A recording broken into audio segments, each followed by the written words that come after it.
കണ്ണാ, ഞാൻ വരട്ടോ ഗുരുവായൂർക്ക്. അവിടെ വലിയ തിരക്കുണ്ടാവുമാവോ? ആ തിരക്കില് നിന്ന് നിന്ന് നിന്ന് നിന്നെ കാണാൻ ആ ശ്രീലകത്തേക്ക് ഒന്നങ്ങോട്ട് നോക്കുമ്പോഴേക്കും എന്റെ ഗുരുവായൂരപ്പാ, നിന്റെ കാവക്കാര് പിടിച്ച് തള്ളാണ്ട് നീ നോക്കണം കേട്ടോ. ആ പ്രദക്ഷിണ വഴിയിലും അമ്പലത്തിനകത്തു വരുന്ന എനിക്ക് നാമം ചൊല്ലണം.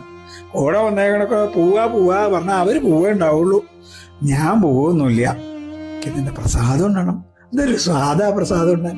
എന്നിട്ട് ഇങ്ങനെ അമ്പലത്തിന്റെ ചുറ്റും ഇങ്ങനെ കറങ്ങി നടക്കുമ്പോ നല്ല പുഞ്ചിരിയുള്ള മയിൽപ്പീലി ചാർത്തി ഉണ്ണിക്കണ്ണനെ ഞാൻ വാങ്ങും. എന്നും കാലത്ത് കുളിച്ചു തൊഴാനാ. പിന്നെ കളഭവും പഞ്ചാരയും പഴവും പായസവും ഒക്കെ വാങ്ങണം. കാലത്ത് കുളിച്ച് ആ കളഭം തൊടുമ്പോ കണ്ണാ, വീണ്ടും ഞാൻ ഗുരുവായൂരെത്തും.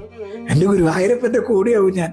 എന്നും എന്നും എന്റെ ഗുരുവായൂരപ്പന്റെ കൂടെയാവാൻ ഒരുപാട് ഇഷ്ടത്തോടെ കാത്തിരിക്കുന്നത് ഞാൻ. കൃഷ്ണ.